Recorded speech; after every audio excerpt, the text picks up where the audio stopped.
So strong is the compulsion, this exile's hunger to return home, that each year thousands of Irish emigrants come in search of their roots, in search of their heritage. In 2 short weeks they attempt the impossible, to trace their family history, armed only with a few dates and perhaps 1 or 2 obscure place names. It's natural to seek an understanding of the past. History can help to explain the present and give insights into the future. The past is all around us, living and breathing in our architecture, culture, and art. Who can look upon the magnificent Book of Kells and remain untouched? Such treasures beg us to look deeper, beyond these manifestations of the past, to create links with our own history.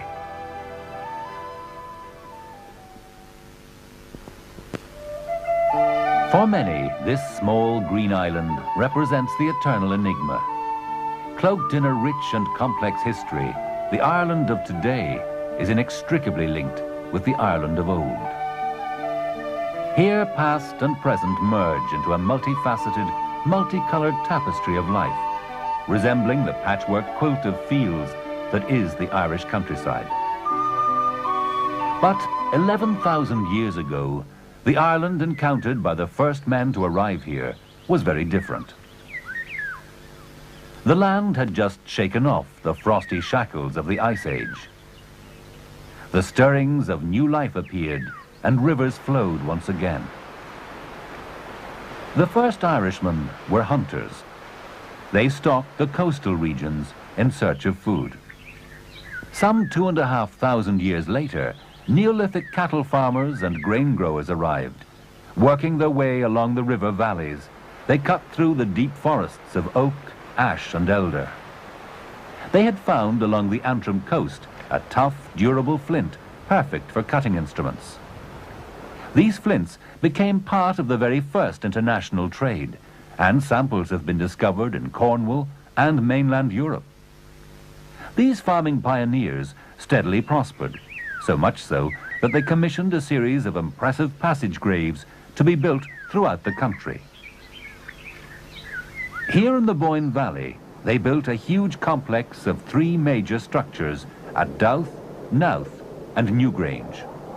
The great prehistoric mound at Newgrange is just as awesome in engineering and sheer size as the pyramids of Egypt.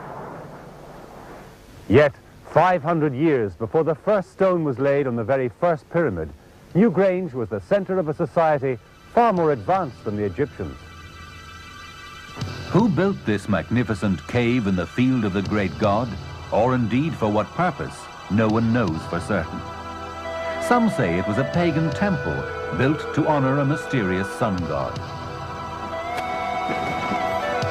But whatever the reason, each year something very strange takes place here.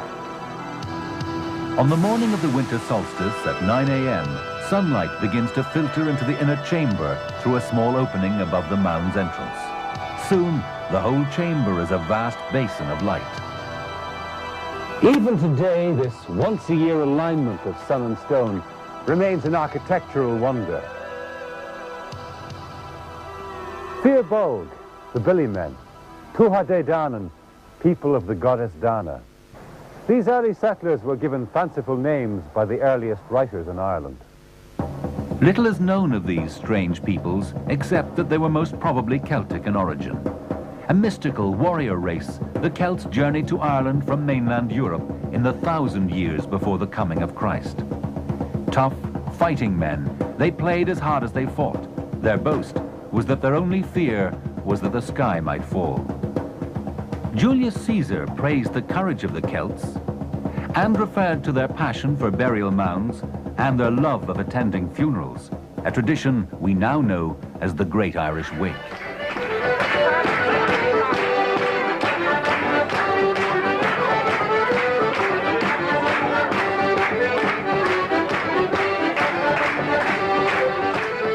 But make no mistake, the Celts were advanced for their time.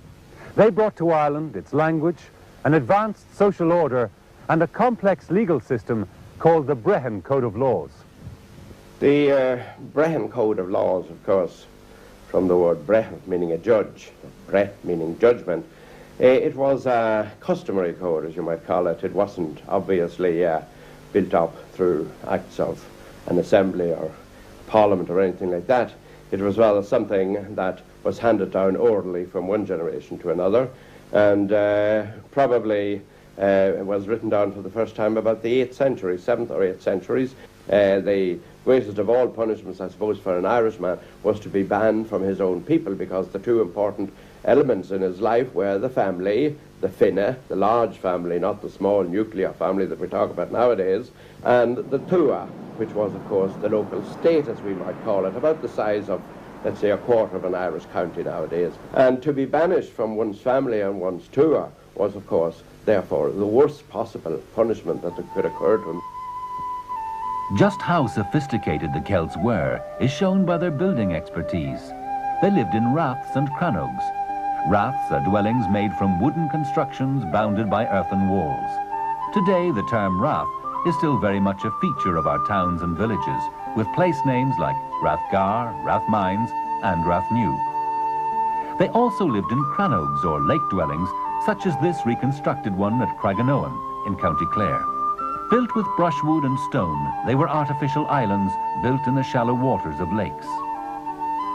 The Celts, like the Romans, worshipped many gods. One of the most popular of these was the great god Lugh. You find the name of this Celtic god, Lugh or Lu, in many place names throughout Western Europe. Probably best known, I suppose, is Lyon in France, Lugdunum. You get it also, of course, in Leiden in Holland.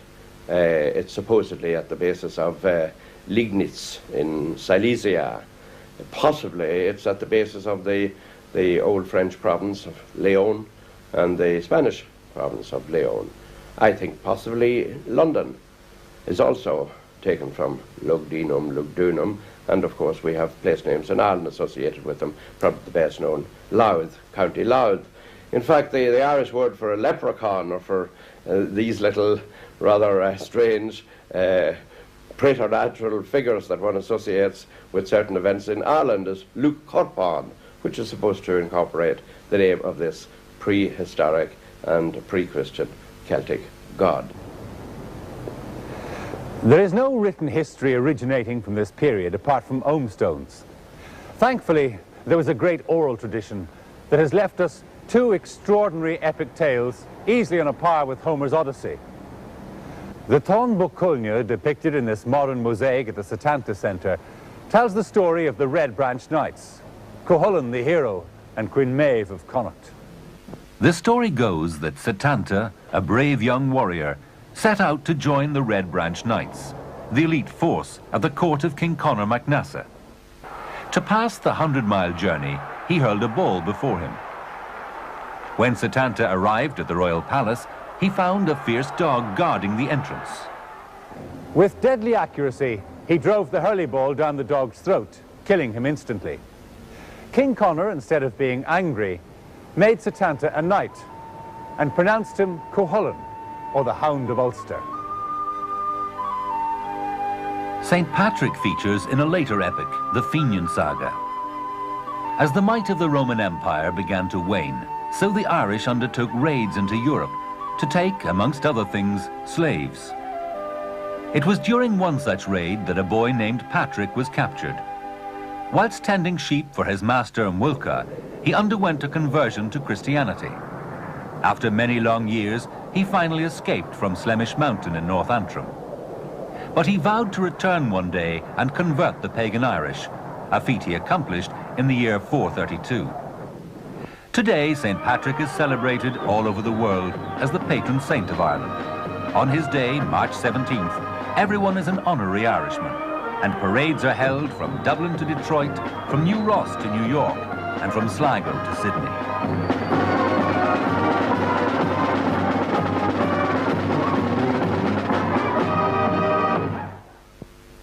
By the beginning of the 5th century, Ireland had a system of kingdoms based on what were then 5 provinces: Ulster, Munster, Leinster, Connacht, and Meath.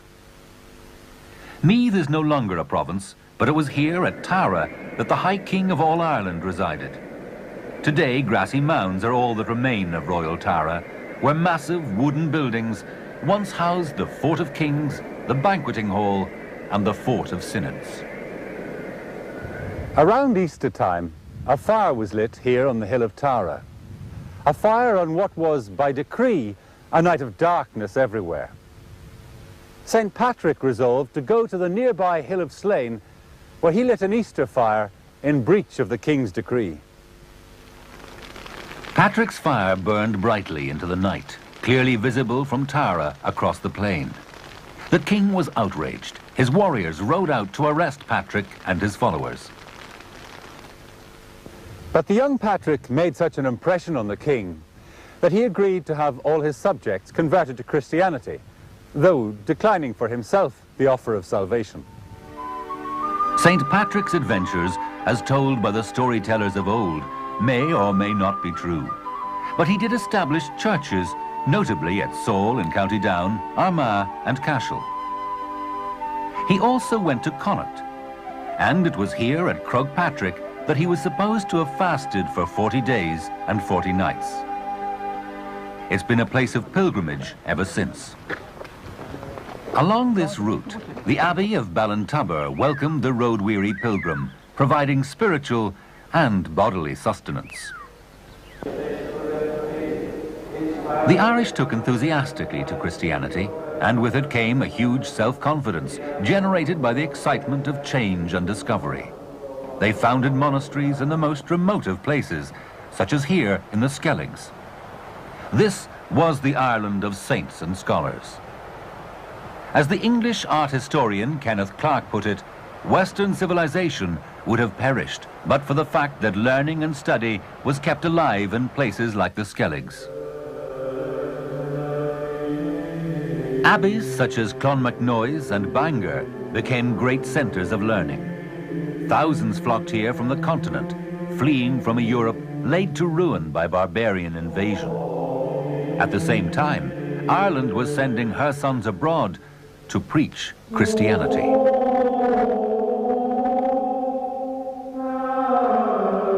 Probably the greatest glory of early Irish Christianity is the work of the Irish monks and scholars abroad. We're not absolutely certain, of course, who was the first to go abroad, but we do know who was the first big name, and that was undoubtedly St. Columba, after founding his monasteries at home in Derry and in Durrow in 563, to be exact, and we're pretty certain about that date. He left Derry and sailed for the Western Isles of Scotland, ultimately settling in Iona. So by the time of his death in 597, I should think a considerable part of Scotland had been converted to Christianity. Moving on from northern Britain to France, we come, of course, to the equally great figure of St. Columbanus, or Columban, almost the same name as Columba. And he arrived in Gaul probably about 590. They moved up northeast towards the Paris area, on to Meaux, ultimately to the Rhine, then up the River Rhine, where he probably composed his famous boating song, ultimately into Switzerland, and then we can trace his path through Switzerland. I've done it myself, by the various church dedications along Lake Constance, and ultimately to the far side of Lake Constance, the Bodensee, the town of Bregenz, and there he found another monastery. But it lasted only about 2 years, and he made his way across as an old man now in his 70th year, made his way across the Alps down to Milan, took part in the Arian controversies in Milan, wrote his famous series of sermons there, probably in 613, and ultimately founded his last monastery at Bobbio, south of Milan, in 613, where he died in 615. I think the furthest the Irish monks and scholars got on the European mainland was probably to what's now southern Russia, the city of Kiev, because in the 12th century, a group of Irish Benedictine monks set up a famous monastery of St. James, still standing and still bearing in its architecture the relationship, a very clear relationship, to the Rock of Cashel and Cormac's Chapel, Irish Romanesque designs on the doorway. Legend has it that the Celts looked out upon the fierce Atlantic, crashing against the barren rocks of the west coast. They dreamed of what might lie beyond this great expanse of water. Their bards or poets spoke of the mystical land to the west, the land of eternal youth. Indeed, some say that an Irish 6th century monk, St. Brendan the Navigator, discovered this mystical land, the Americas. The English adventurer Tim Severin proved it possible by repeating the journey in a similar boat in 1977. This was the golden age of the Irish race. Amongst its treasures is the magnificent Book of Kells. The Book of Kells is a very old book. It contains the 4 Gospels of the New Testament in Latin: Matthew, Mark, Luke, and John. It is written on skin, not on paper. It is written in the days before printing. It's about 1200 years old. And it's treasured very much in Ireland because it is larger than the other manuscripts which have survived. Also, it is beautifully decorated. There is decoration and design on nearly every surface, and we think it was written by a community of monks. It is called the Book of Kells because it comes from a town about 40 miles northwest of Dublin. Some people say, what would the Book of Kells cost? What could its price possibly be? And we have to say, well, this treasure is a treasure of Ireland. It's a treasure of the world, really. It's priceless. The Book of Kells, although the most beautiful example of manuscript illumination, is just one of a number housed in Trinity College, Dublin. Many more magnificent treasures of this Celtic age are now on display at the National Museum. We are here in the National Museum in the Treasury, and many of these treasures have been shown in the United States and in Europe. And we have some new publications of these books, and of course the actual objects themselves. Behind me here we have the Cross of Cong, one of the more famous antiquities of Ireland. It was made in the 12th century for the kings of Connacht, the O'Connors, and it was found in Cong in County Mayo a little over 100 years ago. Other pieces include the Tara brooch, a very famous brooch which was worn by some king or chieftain in the 8th century. It is beautifully decorated, not only on the front, but also on the back. And with it, one can also admire objects such as the Ardagh chalice from Ardagh in County Limerick. It is also dated to the 8th century. Other discoveries and objects of merit include the bell of St. Patrick, and it is said that this bell was buried with him in his grave. And then later on, in the 11th, 12th century period, a very fine shrine was made in which this bell was kept. If the Irish took St. Patrick to their hearts, they were not so welcoming to the next visitors, the Norsemen or Vikings.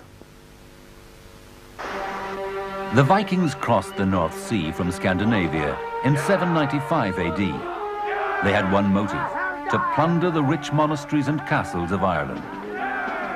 Their splendid boats sailed up the River Shannon, leaving death and destruction in their wake. It was to herald a wave of exploitation and invasion for the Irish. To protect themselves from attack, monks built round towers. From their outpost at the top, they could see for miles around and still remain well protected. For 200 years, the Vikings ransacked Ireland, until a warrior king emerged to save the day. King Brian Boru travelled the country trying to unite the chieftains against the fearsome Norsemen. Here at Armagh Cathedral, he had his name inscribed as Imperator Scotonian, Emperor of the Irish.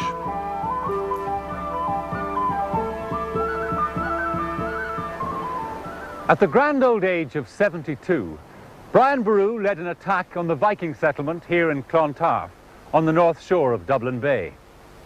It was Good Friday, April 23rd, in the year 1014. The battle raged for 12 long hours.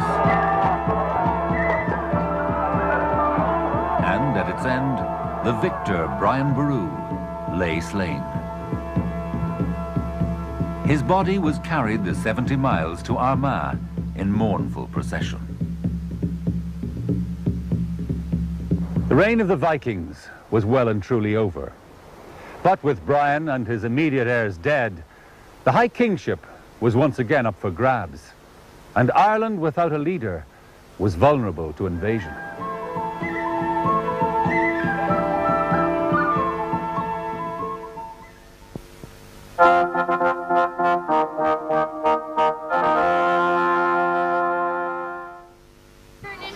For turkey, 10 for a pig to the cooker, 20 pound of spruce. And a sirloin is £2 for turkey, 1 pound of sirloin is sirloin. Who knows, had things gone differently on that fateful spring day, the Irish might now have been speaking Norwegian. As it was, we adopted the tongue of the second wave of invaders, the Anglo-Normans.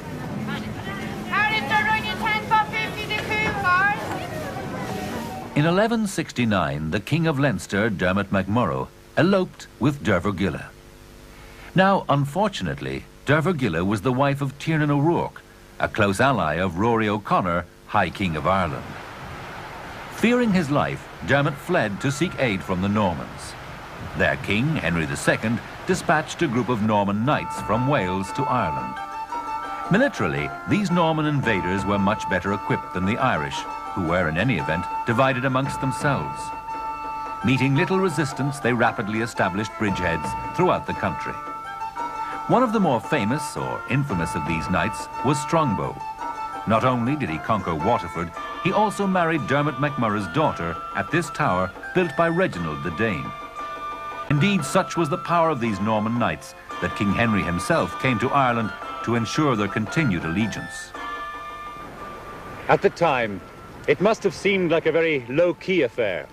The Irish were well used to frequent invasions. But this was the start of 800 years of struggle between Ireland and England. A struggle that even today dominates the relationship between the two countries. And all because of the elopement of a 40-year-old one-eyed woman called Derver Gilla O'Rourke. The Normans brought with them great skills in castle building, examples of which can still be seen today, like Trim Castle in Leinster, Carrickfergus Castle in Ulster, and Roscommon Castle in Connaught. Their agricultural methods were also very advanced, but their real contribution to medieval Ireland was their dynamism. Despite the Normans' virtual assimilation into Irish society, there followed years of strife between the two peoples, until gradually the English influence was reduced to a small area around Dublin. An area which, because it was surrounded by wooden paling, was called the Pale. But those Norman descendants who lived outside the Pale became, in the words of one Irish chronicler, more Irish than the Irish themselves.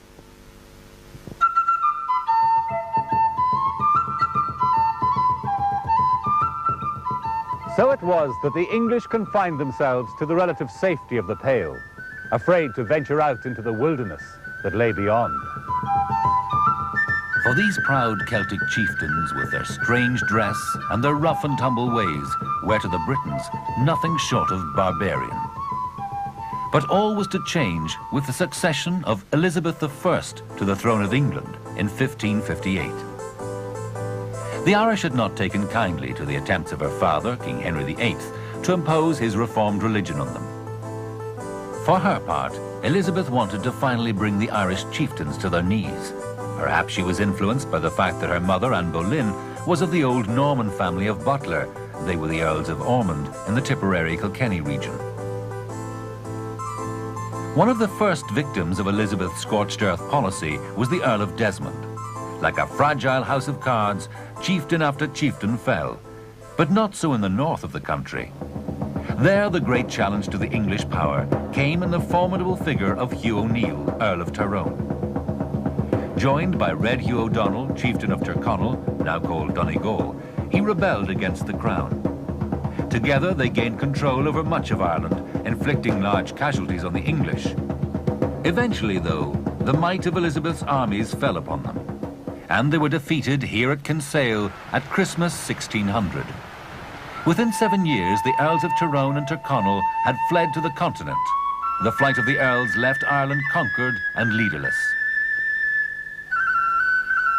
There was now little to stop full colonization, and there followed the plantations of Ulster, in which land was given to Protestants from Scotland and northern England. The once proud Irish lords were in effect reduced to tenants on their own land. Rebellion flared once again in 1641. A year later, the Old English, or Normans, and the native Irish united to form a parliament in Kilkenny. Under the brilliant Owen Roe O'Neill, nephew of the great Hugh, the Irish forces inflicted a humiliating defeat on the English at Benburb in 1646. All appeared to be going well, until O'Neill died and Cromwell invaded in 1649. The soldier who brought down the English monarchy, Oliver Cromwell, was a brilliant military strategist, yet he is remembered in Ireland first and foremost as a fanatical bigot. His crimes against the Irish were on a par with Hitler or Stalin. In Drogheda, he had every man, woman and child put to the sword. Wexford too had a taste of Cromwell's barbarism. To hell or to Connacht was the cry with which he dismissed those Irish who had survived. Connacht being one of the most desolate and infertile areas on the island. On Cromwell's death, and with the succession of King Charles II in 1660, things improved somewhat. Catholicism could be openly practiced, and some land was returned to its original owners. Upon his death in 1685, Charles was succeeded by his younger brother, the Catholic King James II. Hopes were high that some justice would at last be done for Ireland. These hopes were dashed, however, when a revolt in England put William of Orange on the throne. In 1689, James II fled to Ireland. Landing at Kinsale, he was greeted by a welcoming cannon salute from Charles Fort. His forces, multiplied by enthusiastic Irish supporters, quickly occupied most of the country. But Ulster, with its strong Protestant population, held out against him, notably Derry, a city that had been completely walled around in 1618. Inside its walls, 30,000 people, mostly refugees, faced a slow death by starvation. Cats and dogs were sold for food at $1 each, around $40 in today's currency. For 105 days, the garrison held out until Williamite ships brought relief and raised the siege. At the same time, William and his army of Protestant, English, Dutch, German and French had landed at Carrickfergus. They moved southwards, all the while James and his army of Irish and French forces in their sights. At the famous Battle of the Boyne, the two kings met. A battle which is still remembered today by both sides of the religious divide, but for very different reasons. King William announced victory while James fled the country. The Catholic side had their sieges too. Here in Limerick, there was an equally heroic resistance. Eventually, a treaty was signed giving the Irish the right to practice their religion. It further provided that those soldiers who wanted to could seek refuge in France. The treaty was signed on this stone, which has now been greatly reduced by souvenir hunters hacking at it.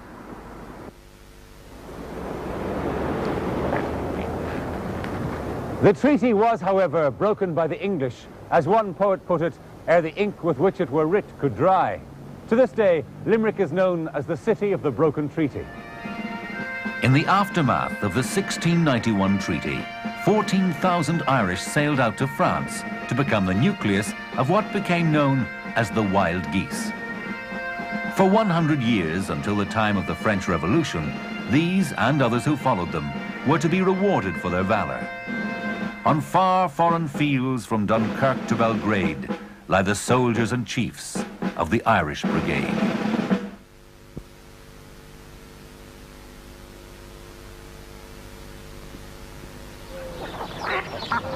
When the day comes and the sky is alight and the hosts march under the green banner of the gale, that day you will be glorious in the battle that will scatter the cursed English across the water.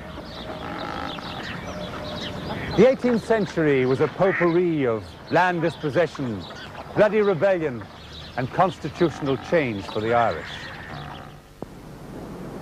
In 1641, prior to the Cromwellian settlements, 59% of the land of Ireland belonged to native Irish Catholics. In 1695, this figure had been cut to almost 14%. By 1714, only 7% of this rich and fertile land remained in the hands of Catholics. Ireland at this time was ruled by about 4% of the population, who alone had political rights.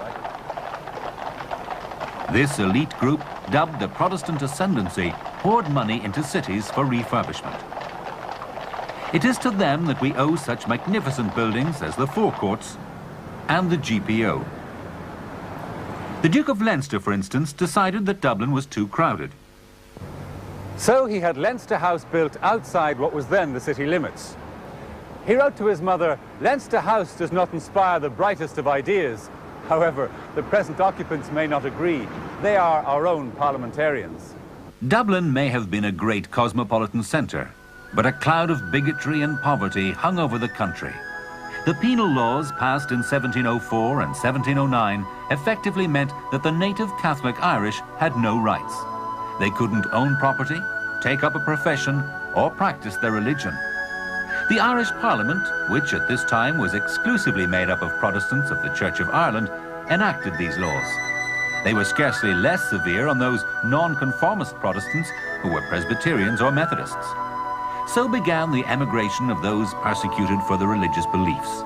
This largely Presbyterian movement that was to give America, amongst others, Presidents Andrew Jackson and Woodrow Wilson. Inspired by the American Revolution, the first stirrings of nationalism came with Jonathan Swift. A leading Protestant, he was Dean of St. Patrick's Cathedral in the mid-1700s. It was in these forbidding surroundings that Swift wrote his classic novel, Gulliver's Travels. The American War of Independence had a profound effect on Irish thinking. So whilst the British were busy fighting the American colonists, a group of Irish volunteers took it upon themselves to mutiny. Here at College Green in 1778, they protested at the trade restrictions imposed on Ireland by Britain. Their muskets donned placards with slogans like "Free Trade" or "This." They won for themselves a more or less free government, and under Henry Grattan, the country flourished. This fine example of 18th century opulence is now occupied by a large banking group, the Bank of Ireland. It once housed Grattan's Parliament, or the Patriots' Parliament, as it was then known. The rise of republicanism in France and the Americas gave life to a new breed of Irish revolutionaries. In 1798, there occurred a bloody rebellion masterminded by the exiled Irish patriot, Wolfe Tone, the father of Irish republicanism. Despite a large military force from France to help them in their struggle, the Irish lost the day, and with it, the opportunity for Irish independence.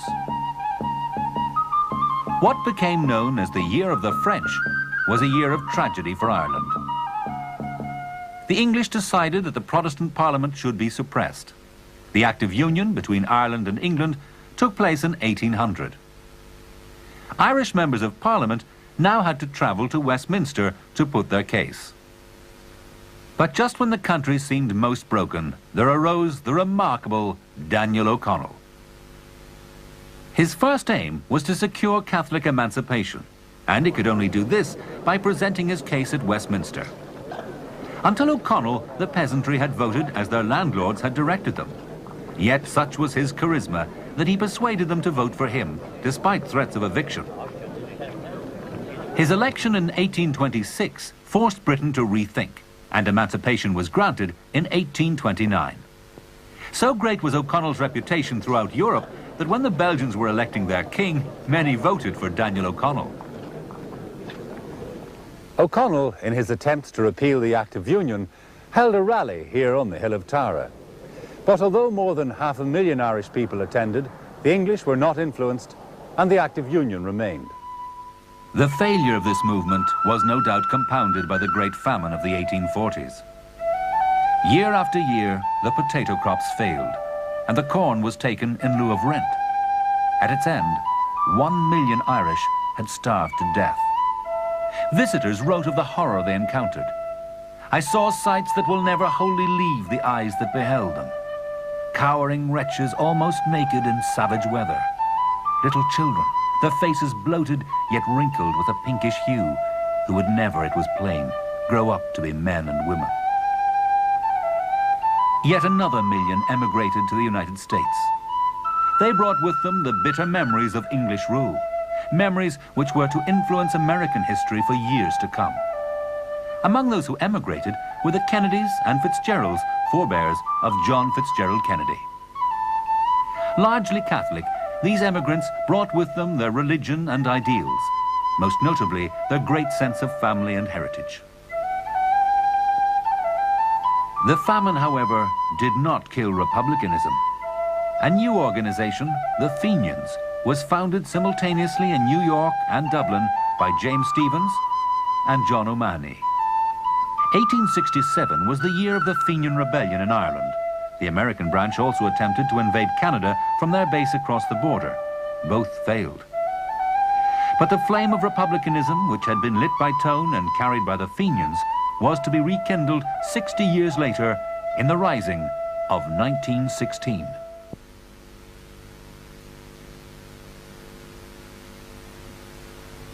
This statue of Charles Stewart Parnell lies at the northern end of Dublin's O'Connell Street. O'Connell himself stands at the southern end. Both are guardians of the capital's main thoroughfare.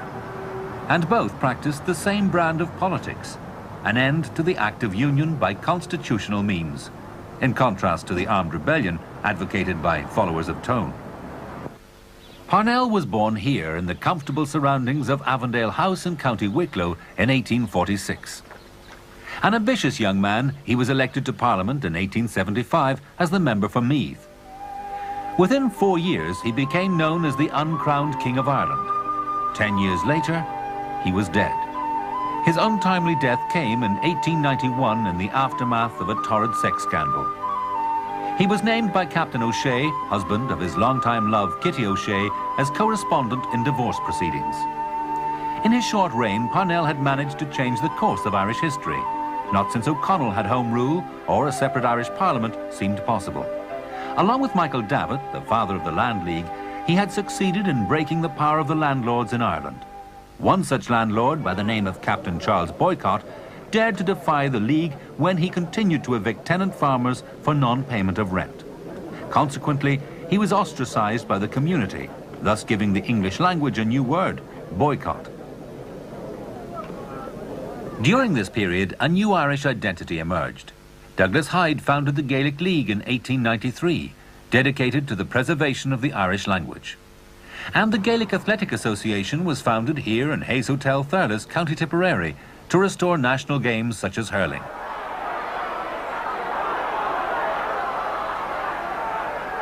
Irish literature also witnessed a new renaissance. Names like George Bernard Shaw, Oscar Wilde, William Butler Yeats, Sean O'Casey, and James Joyce were destined to ring out throughout the literary world. If you could transport yourself back in time to Dublin at the beginning of the 20th century, you would find yourself in a city of tree-lined Georgian squares with long lighted drawing room windows and this is the crucial point, a poet, they said, on every street corner. Dublin, remember, is the only city in the world that has actually bred 3 Nobel Prize winners for literature. George Bernard Shaw, the playwright, William Butler Yeats, the poet, and the modern playwright, still alive in Paris, Samuel Beckett. Before them had gone the tall, elegant shadow of Oscar Wilde, whose family lived in the corner of Merrion Square, number 1 Merrion Square, beautiful house with wrought iron railings. And yet to come was the extraordinary, bespectacled, cantankerous figure of James Joyce, who was to revolutionize the novel in English. And here you had, in this city, in this small city, the second city of the empire, admittedly, but a small city, here you had, compressed into 20 years, one of the most remarkable renaissances of all time, the equivalent in poetry, in prose, in drama, of the Renaissance in painting that had happened in Italy centuries earlier. But it seems to me much more fun, much more alive, with tremendous verve, enthusiasm, and inventiveness, and all in English literature. On the Home Rule issue, as it came to be called, all was going well. Ireland was to have her own parliament with the repeal of the Act of Union. But September 1914 saw its postponement as World War I broke out. The majority of the island, north and south, supported Britain during the war. But there were those who did not. The 1916 Rising has become a cornerstone of Irish history. It was on Easter Monday 1916 that 1,000 men gathered here at the General Post Office in Dublin. Pádraic Pearse read the proclamation to bemused passers-by. We declare the right of the people of Ireland to the ownership of Ireland. The rising had begun.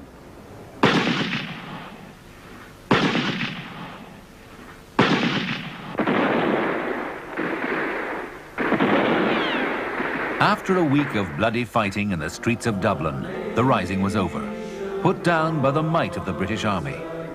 16 of the leaders were executed at Kilmainham jail.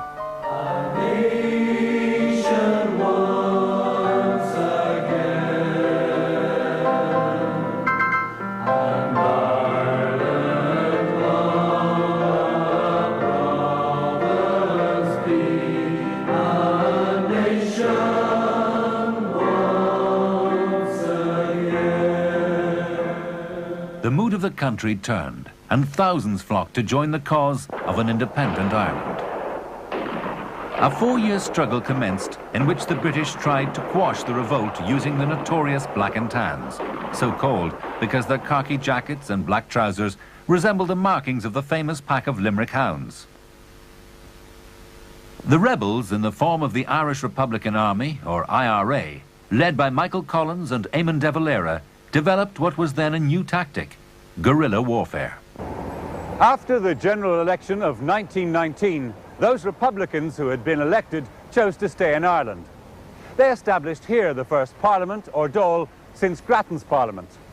The Mansion House is now the residence of Dublin's Lord Mayor. It was a time of great bloodshed for Ireland, and atrocities were committed by both sides. Finally, world opinion forced the British government to seek a settlement with the Irish. A treaty was signed between the English, led by Lloyd George, and the Irish, led by Michael Collins, in December 1921. It effectively gave dominion status to 26 of the 32 counties. The other 6, known as Northern Ireland, was given a form of limited self-government. To its signatories, led by Michael Collins, the signing of the treaty was a necessary concession to achieve peace. To the Republican members of the cabinet, led by de Valera, it was a sellout. Ireland was not and would not be free until all her people had been freed from British rule. A bloody civil war broke this fragile peace. Collins' Free State Army prevailed, although he himself was killed in an ambush by the anti-treaty forces. The resultant government, led by W.T. Cosgrave, ruled the country for 10 years, initiating many reforms. De Valera succeeded Cosgrave in 1932. A renowned world statesman, he was acting president of the League of Nations for a time. Upon the outbreak of World War II, he made the decision to keep Ireland neutral. De Valera's vision of Ireland has been quoted by many in latter years. It may have meant a fanciful return to a Celtic Ireland long since past, yet the man and his ideals cannot be separated from the history of 20th century Ireland. The first post-war election of 1948 saw the defeat of Eamon de Valera's Fianna Fáil government.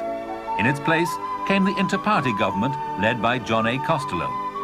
It was he who made the final break with England and the Commonwealth when he declared the 26 counties of Ireland a republic in 1949.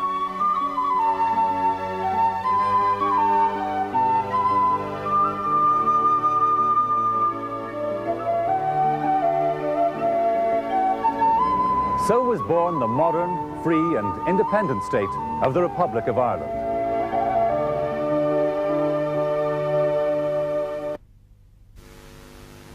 I hope our program has awakened in you a sense of pride in your heritage and perhaps a hunger to know more about your own family's roots. Why not come and visit the land of your forefathers, the Emerald Isle, the Ireland of the Céad Míle Fáilte?